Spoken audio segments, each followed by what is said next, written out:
We get all fired up on BattleBots, Destructathon begins, and TR4 is fully revealed all this week in Robot Combat. 3, 2, 1,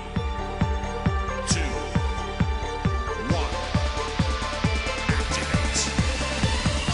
Hello and welcome to This Week in Robot Combat. I'm Jevon Woodrow, your host as usual, and we have plenty of news to get on with this week.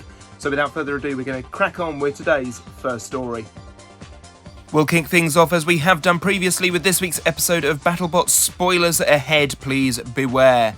It was another awesome night of fighting, all starting off with a match straight out of Robo Games. Minotaur took on Free Shipping in an awesome back and forth. Free Shipping showed its durability, but it was not durable enough. Minotaur take the win.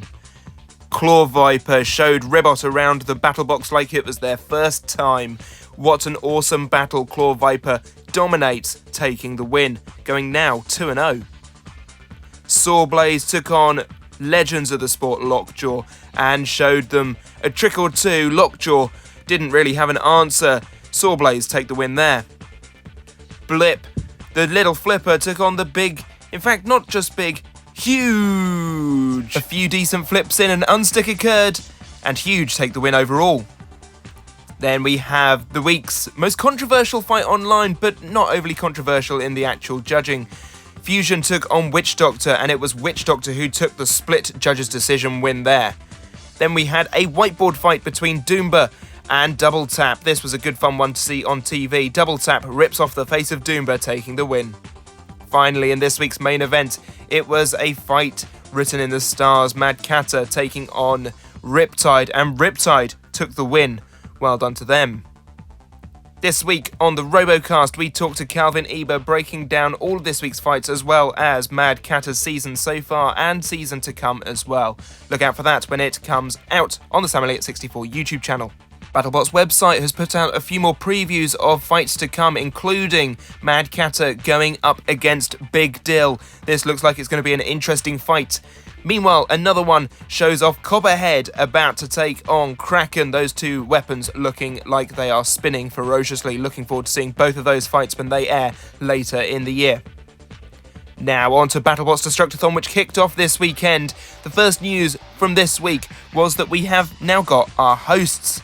Our first is legend of BattleBots Bill Dwyer, who used to host BattleBots back in the Comedy Central era. The other host is new talent to BattleBots, Steve Judkins. Best of luck to both of them. I hope you enjoy the show.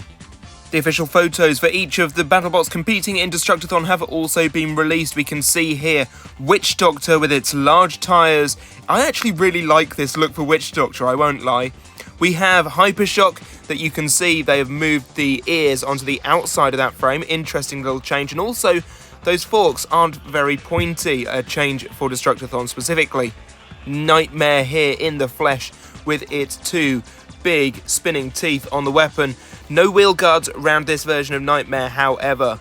Kraken returns to its previous appearance, look somewhat similar at least, again with those large tyres for interchangeability, I'm guessing easier repair times. The same can be said for Malice, who has these lovely new red highlights all over as well on that top panel, looking very good, looking very destructive as well. Exciting stuff for that team.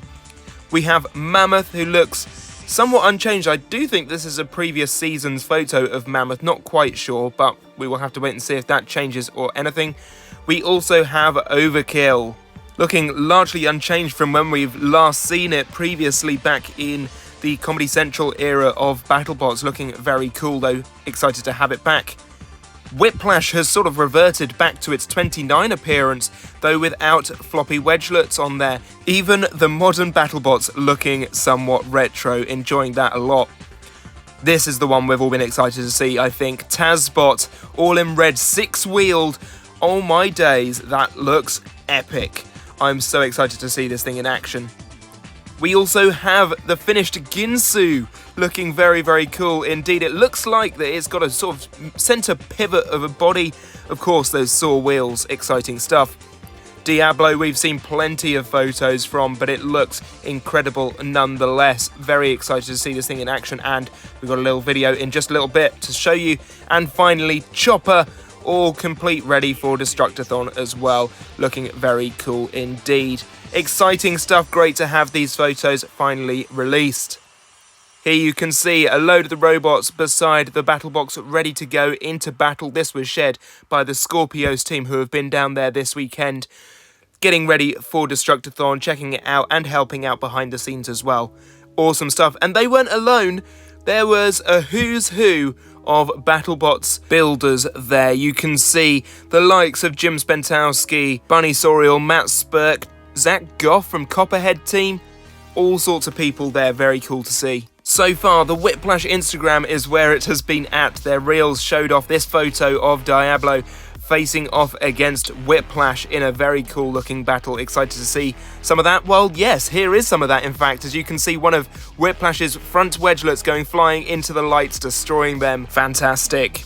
We now move on to some robot reveals, and this is the new look Double Jeopardy that will be competing at Robo Games in a few weeks' time. Exciting to see that back in action, looking very cool. And over in the UK, TR4 has fully been revealed, the CAD of which here is on screen, and it looks very nice as well. TR3, of course, was destroyed a couple of years ago at Extreme Robots. TR2 previously competing on Robot Wars. The new bot TR4 should be good fun. Blimey, that was a lot of news, and we still have time for your fan submissions, so without further ado, let's go through those that have been submitted to us via the Discord, a link to which you can find in the description below. First up, we have this fusion-looking robot from Alexander from Team Angry Archery. This looks excellent, as all of his robot CADs do, and his builds as well. Next up, we have this very cool robot called Pulse, built in Roblox by Joseph the G / Epic Doge 556. What a name. That looks cool. Robot Combat Models has once again dipped into the archives of UK robots, making Hammer Time, which was formerly Corkscrew but given an axe. Awesome history lesson, great looking build. This terrifying undercutter took my eye. Rider Pride 13 has built Hail the Hellbent on RR2. This thing looks dangerous, I like it a lot. Chaotic Robotics is back at it again, has built this awesome Lynx RC replica out of a Hypershock Hexbug. Very nice work indeed, you can see it here, doing some spinning and some hitting. It's so fast, it's so manoeuvrable, just like the real thing. And finally, this robot is from last week, but there wasn't a news episode last week due to unfortunate circumstances, but it's very cool. It is Kraken, of course, built by Hyperlash. And that's just about all for this time. I hope you enjoyed this video. If you did, give it a like. Do subscribe to the channel if you are new. Be sure to check out World of Woodrow over on Facebook to keep up to date with all of the latest news. And we shall see you again next time for more news. Until then, I've been your host, Jevon Woodrow. Bye-bye.